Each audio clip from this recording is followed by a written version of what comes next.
তুই বল। দাদু একটা গল্প বলো। দাদু একটা গল্প বলো। দাদু একটা গল্প বলো। বলবি তো রে, দাদু একটা গল্প বলো। তোরা সবাই গল্প শুনবি?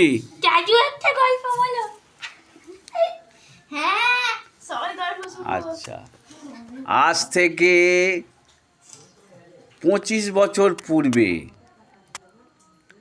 আমি পুজো করে ফিরছিলাম পেরো থেকে। তারপর পেরো থেকে সাইকেলে করে একটা ধরে সাইকেল দিয়ে গেছিলাম। সাইকেলটা আস্তে আস্তে কানপুরে আমার খারাপ হয়ে গেল। তখন রাত হয়ে গেছে, দোকানদানি কেউ নেই। রাত তখন 1টা 1:30 2টো এরকম হবে। আচ্ছা, অন্ধকার তখন, আলো অত ইলেকট্রিকের আলো অত পুরুষময় হয়নি। ওই দিকটাই হয়েছে, কিন্তু এই পুরুষ গোবিন্দপুরে অত ইলেকট্রিক আসেনি।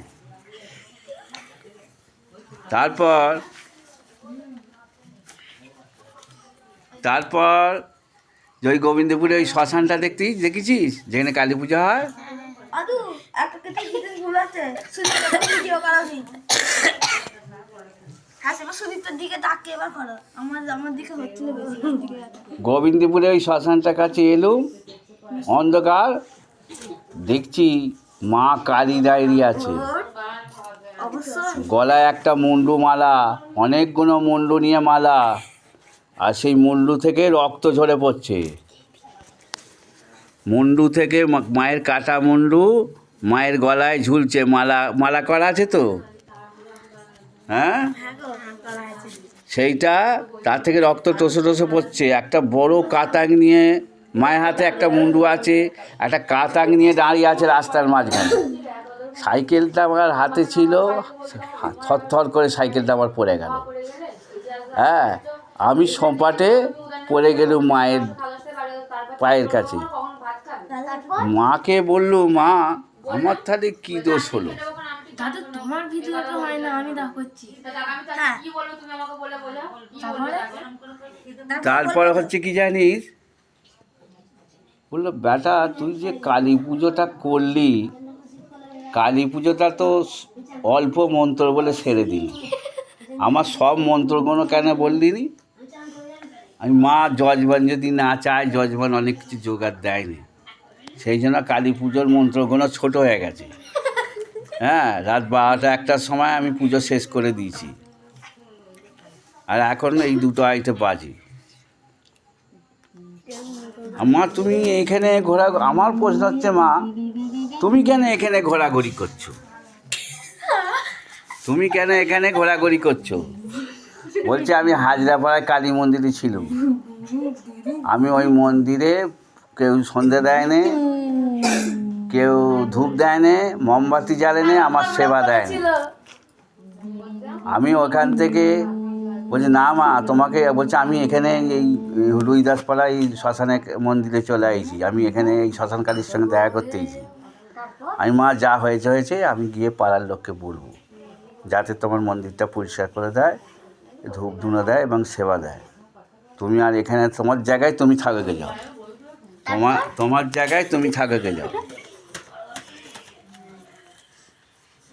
বলে তারপর দিনে এসে আমি হারা রুইদাসের বউকে বললুম, জানিস,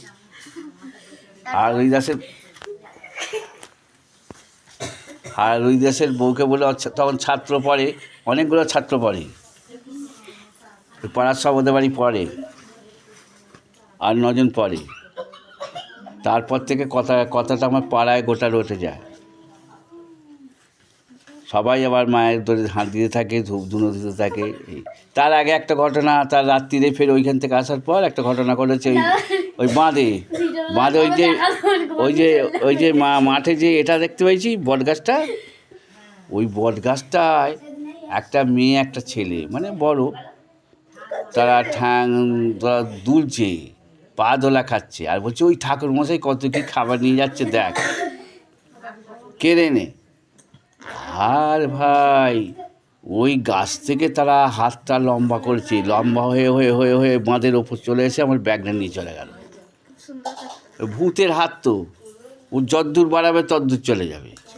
এইখান থেকে যদি মনে করি তোদের বাড়ি চলে যাবো, তোর নাকটা টিপে নিয়ে চলে আসবো, টিপে নিয়ে চলে আসবে। ভূতের হাত। কি হাতে কি চোখ লাগানো থাকে যে দেখে হ্যাঁ? দেখে যাবে সেরকম ভিডিও করতে? তারপর ও আমার ব্যাগটা নিয়ে চলে গেল। ও তোমার আমি কিছু ক্ষতি করিনি, এই ফল ঢল যা খাবার আছে আমি খাবো দুজনে গাছে বসে।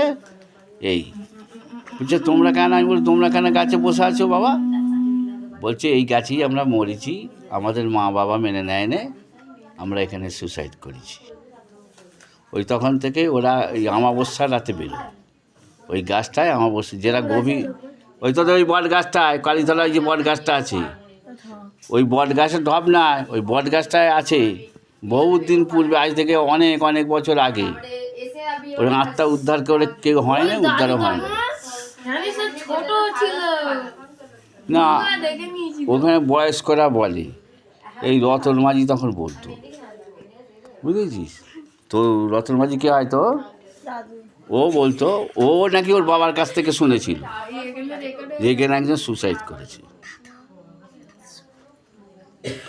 ওই গাছটা একটা ভূত আছে। এই হলো গল্পের কথা।